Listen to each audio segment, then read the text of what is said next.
12 ans après son premier lancement, après 2,4 millions d'exemplaires vendus, eh bien Dacia renouvelle le Duster. Design, motorisation, équipement, que vaut la troisième génération du SUV best-seller? On en parle tout de suite dans ce nouveau numéro d'En route pour demain. En route pour demain, présenté par Pauline Ducamp sur BFM Business et Tech & Co. C'est l'un des noms qui vient tout de suite à l'esprit quand on parle de Dacia, le Duster lancé en 2010. Ce modèle de taille moyenne, eh bien, il a démocratisé le SUV pour de nombreux consommateurs, notamment en France. Ce modèle, eh bien, il est aujourd'hui renouvelé. C'est la troisième génération qui arrive. Il y a déjà 30 000 commandes qui ont été enregistrées par Dacia depuis fin avril. Alors on va retrouver tout de suite Julien Bonnet, journaliste auto BFM Business, et Jean-David Duhart pour faire le tour du propriétaire de ce nouveau Dacia Duster.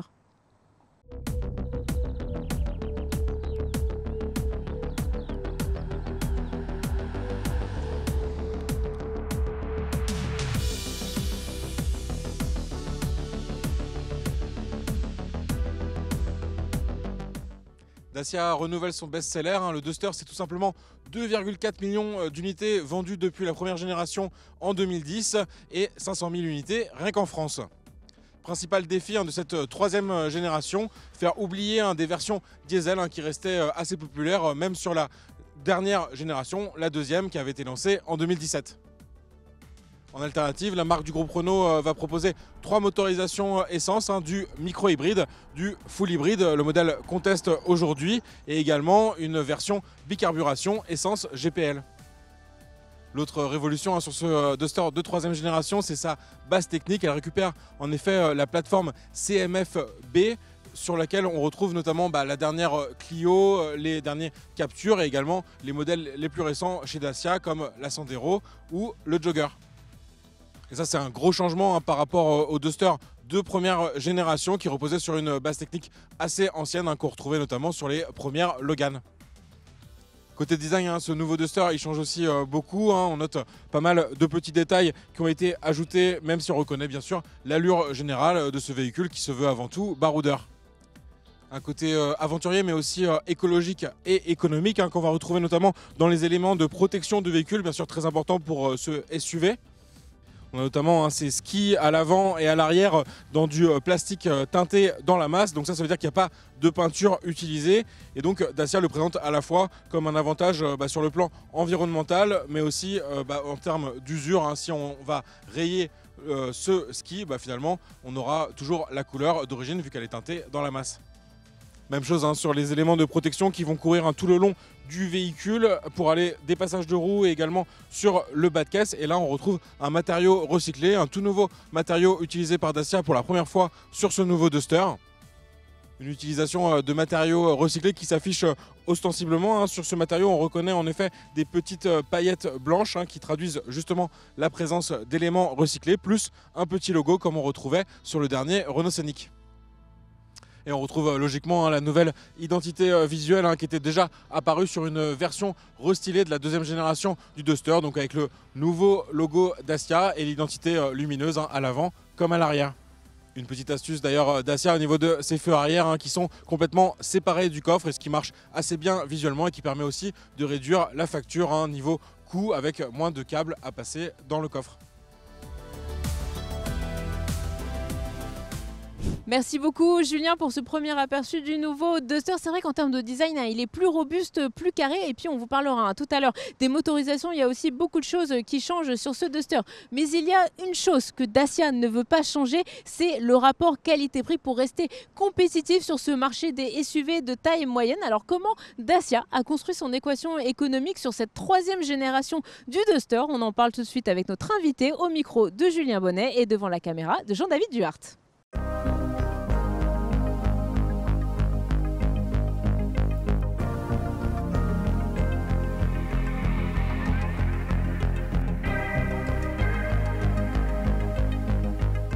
On parle tout de suite des enjeux du lancement de ce nouveau Dacia Duster avec Sylvain Coursimo, directeur marketing Dacia France. Bonjour Sylvain.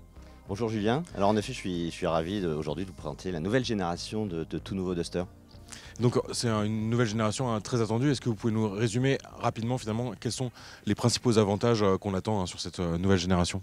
Alors cette nouvelle génération a pour but déjà de prolonger la saga de notre best-seller, puis de notre modèle iconique. C'est le premier SUV vendu en France à particulier, donc c'est un enjeu important. Alors la première grande nouveauté, eh bien, c'est l'arrivée d'une nouvelle plateforme, la CMF-B, et qui va procurer pour le client beaucoup d'améliorations, un bond en avant en matière de prestations, alors que ce soit le confort, le silence à bord, la place à l'intérieur, que ce soit pour les passagers ou pour le coffre. Vraiment, c'est un pas en avant à l'usage, vous avez pu vous constater vous-même. Et puis ça permet aussi d'arriver avec une toute nouvelle gamme de moteurs. Alors nous conservons le champion de l'économie, notre fameux EcoG100, hein, vous savez, la bicarburation essence GPL. Et puis on arrive avec des nouveaux moteurs, donc un nouveau TCE 130 chevaux, mild hybride 48 volts essence, qui permet vraiment de gagner en prestations et en économie de carburant. Et puis un full hybride, l'hybride 140, que l'on connaît déjà sur Jogger, doté d'une boîte automatique. Et là, on découvre aussi le plaisir du véhicule full électrique, une bonne partie en ville. Un des principaux défis de cette nouvelle génération, c'est de faire oublier aussi le diesel qui disparaît de la gamme de moteurs proposée. C'était quand même quelque chose d'assez apprécié par les clients Duster. Comment vous abordez un peu ce changement ? En effet, nouveau Duster n'a plus de motorisation diesel. Alors, dans le paysage européen, le diesel disparaît progressivement parce qu'avec les nouvelles normes de dépollution, ça devient compliqué, mais surtout très très cher sur des motorisations diesel. Mais le client qui était habitué va s'y retrouver dans notre nouvelle gamme. Alors, soit il sera vraiment à la recherche de la motorisation qui est championne de l'économie de carburant parce qu'il est en recherche d'un budget le plus serré possible. Ça sera notre bicarburation essence GPL, l'EcoG100. Ou bien il aura besoin d'un peu plus de puissance ou de capacité de tracter sa caravane ou d'autres objets. Nouveau TCE, mild hybride, essence 48 volts. Là, oui, franchement, ça sera une prestation parfaite. Et puis, s'il a un usage un peu plus mixte, un peu urbain, périurbain, et puis bien entendu des longs trajets, le nouvel hybride, full hybride 140, là, lui procurera vraiment, avec sa boîte automatique, beaucoup de plaisir. Oui. Et cette bicarburation GPL essence, elle a déjà montré qu'elle était une plutôt bonne alternative au diesel sur un modèle comme le Jogger, par exemple, qui est destiné à des familles, donc on pouvait aussi attendre sur cette motorisation diesel et finalement le relais a bien été fait par l'EcoG, c'est ça ? Exactement, exactement. Vraiment pour les familles qui roulent quand même de manière assez conséquente, qui partent régulièrement à l'aventure les week-ends pour faire leurs activités, l'EcoG100 c'est le champion de l'économie, c'est imbattable. Sur le 4x4 qui est quand même aussi une spécificité un peu du Duster, la disparition du diesel, c'est pas non plus trop un problème, c'est pas des clients qui sont vraiment attachés à cette motorisation. On sait qu'il y a quand même beaucoup de couples notamment qui est intéressant pour du roulage off-road. Alors nouveau Duster arrive en version 4x4 avec le nouveau moteur mild hybride 48 volts TCE 130 chevaux. Comme c'est un mild hybride 48 volts, il y a ce petit boost parfois grâce à la partie électrifiée de la motorisation. Donc on va retrouver ce couple qui effectivement est nécessaire lorsqu'on est hors chemin, sur tout terrain, etc. Et puis vous verrez aussi que les capacités 4x4 de nouveau Duster ont encore été améliorées. On parlait des bénéfices de la nouvelle plateforme, ça en fait partie, avec des angles d'attaque, de fuite qui sont même meilleurs que la précédente génération, avec une garde au sol encore légèrement rehaussée. Donc je pense que les amateurs, les aficionados du Duster 4x4, je pense qu'ils vont vraiment s'y retrouver sur cette nouvelle génération. Bon, on est rassuré sur cette partie-là aussi. Sur l'avenir, finalement, le plan produit Dacia, comme vous êtes une marque quand même très en forme, on voit les ventes progresser d'année en année, un statut de numéro 1 sur les particuliers en Europe, sur Sandero par exemple, etc. La suite du programme, c'est quoi finalement ? Alors déjà, on va s'occuper de nouveaux Duster. Oui. Et puis il y a vraiment encore beaucoup de choses à découvrir. Donc on arrive aussi avec une bonne petite dose de nouvelles technologies utiles, que ce soit pour le confort, pour la sécurité des usagers. Vous verrez des nouveaux écrans, 2 écrans dans un Duster, c'est aussi une nouveauté, 10 pouces, 7 pouces. Donc il y a plein de choses. Et puis alors, pour l'avenir, c'est Bigster. Puisqu'il a été déjà révélé. Mais ça, on aura l'occasion et j'aurai le plaisir de vous revoir et on en parlera l'année prochaine, en 2025. Bien sûr. Donc Bigster, on le rappelle, c'est le SUV de segment C, donc Dacia qui monte dans un segment supérieur, en tout cas sur ce modèle, cette carrosserie de SUV. Exactement, Bigster, c'est vraiment appliquer la recette Dacia, c'est-à-dire cette marque qui propose vraiment en permanence le meilleur rapport prix-prestation que l'on peut trouver sur le marché, qui est aujourd'hui inégalé sur le marché. C'est d'appliquer cette recette magique un véhicule du segment C. Vous savez que le segment C en France, en Europe, c'est le plus gros marché automobile. Donc c'est très important pour nous et on le fera avec Bigster dès 2025. D'accord, merci beaucoup Sylvain. Merci Julien. En attendant le Bigster, ce grand SUV Dacia, on poursuit notre découverte du nouveau Duster. On retrouve tout de suite Julien Bonnet et Jean-David Duhart. Que vaut l'habitacle de cette 3e génération? À l'intérieur, les changements sont assez nombreux par rapport au précédent Duster qui avait déjà quand même gagné une touche de modernité avec la version restylée proposée depuis 2022. En termes de design déjà, on retrouve le motif en Y, de nouvelle signature lumineuse de Dacia sur les feux à l'avant et à l'arrière, notamment au niveau des portières ou aussi des aérateurs. Même si on reste dans un modèle assez basique qui se révèle assez pratique avec pas mal d'espace de rangement et puis tout un symbole de ce modèle qui reste emblématique maintenant chez Dacia avec le nom du modèle qui apparaît ici juste au-dessus de la boîte à gants. Sur la partie numérique, on gagne notamment un écran décompteur. L'affichage il est assez clair et on va pouvoir le personnaliser pour afficher les données selon ses envies. Sur la partie centrale, on découvre un tout nouvel écran tactile, 10,1 pouces et surtout, il est remonté en position haute, donc juste sous le pare-brise. Ça, c'est pratique pour ne pas avoir à descendre trop bas le regard. En effet, sur le Duster de 2e génération, l'écran était situé sous les aérateurs qui étaient eux en position haute. Sur la partie des réglages de climatisation chauffage, on perd les petits boutons ronds qui étaient assez pratiques sur la 2e génération pour récupérer ses commandes, mais qui restent quand même assez ergonomiques et surtout avec des commandes physiques. On n'a pas besoin de passer par l'écran pour régler des commandes comme la climatisation. Sur les petites astuces pratiques au quotidien, Dacia introduit son nouveau système de fixation U-Clip. Le principe il est très simple, on va pouvoir accrocher des accessoires à différents endroits du véhicule. Il y a 6 points d'ancrage un peu partout dans ce nouveau Duster. Par exemple, à côté de la commande tactile, on peut ajouter un support pour smartphone ou au niveau de l'emplacement passager ou à l'arrière, un porte-gobelet 3 en 1 qui dispose en plus d'un petit éclairage, une lampe amovible et d'un petit crochet pour accrocher par exemple un sac à main. Me voici à l'arrière de ce nouveau Duster et on a tout de même assez d'espace. Ça reste très important pour un véhicule qui certes reste assez compact mais qui a une vocation familiale.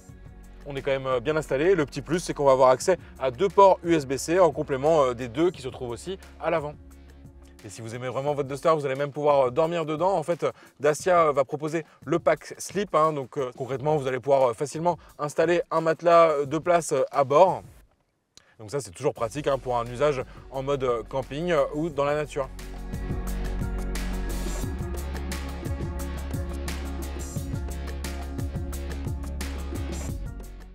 Bon, si je résume, Julien, on a un intérieur assez basique mais qui finalement regroupe toutes les fonctionnalités qui sont attendues sur ce type de modèle, ce qui doit permettre toujours de garder un rapport qualité-prix intéressant. On va partir maintenant sur la route avec grande nouveauté, un Duster qui passe désormais à l'hybride et reprend notamment un combo moteur TCE essence et technologie 48 volts qu'on a déjà vu dans le groupe Renault, notamment sur le Scénic et l'Arcana. On retrouve tout de suite Julien Bonnet et Jean-David Duhart.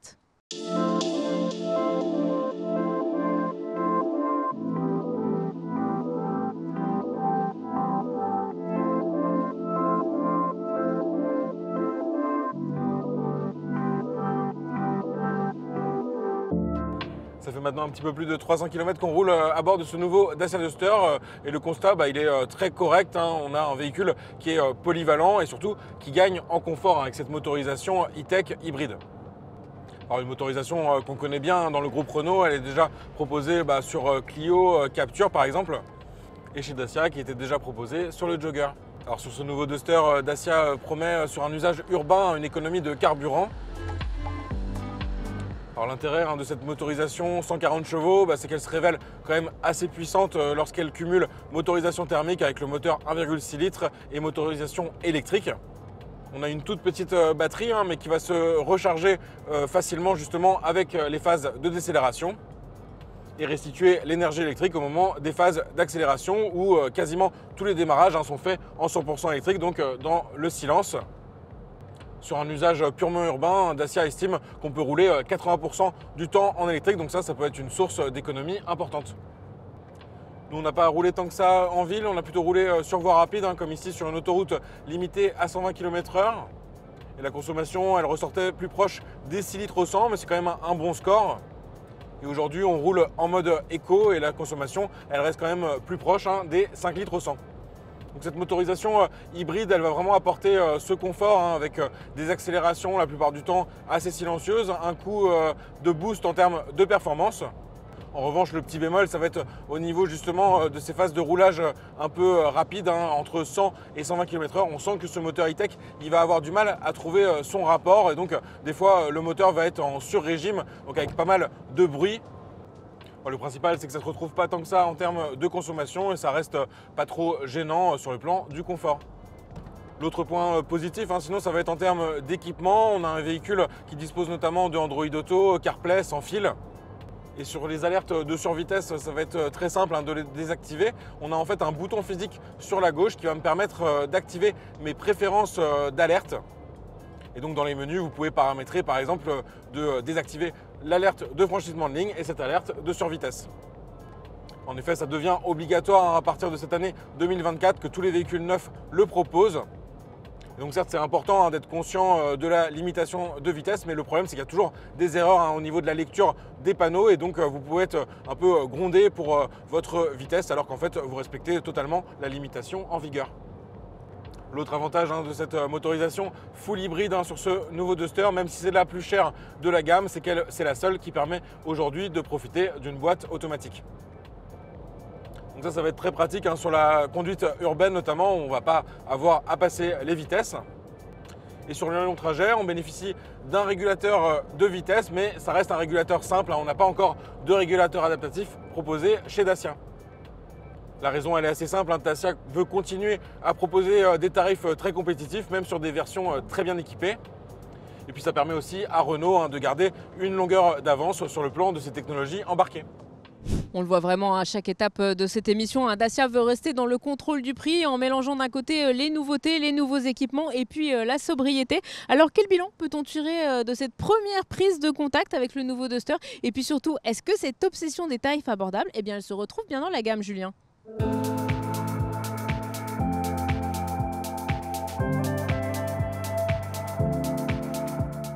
Deux clients sur trois du Duster de deuxième génération optaient pour des finitions haut de gamme, mais Dacia continue de proposer des versions d'entrée de gamme, notamment pour ses clients historiques les plus fidèles qui recherchent toujours la meilleure équation prestation-prix. Sur ce point, le Duster il reste très abordable puisqu'il démarre sous les 20 000 € avec la version EcoG dans la finition essentielle de base.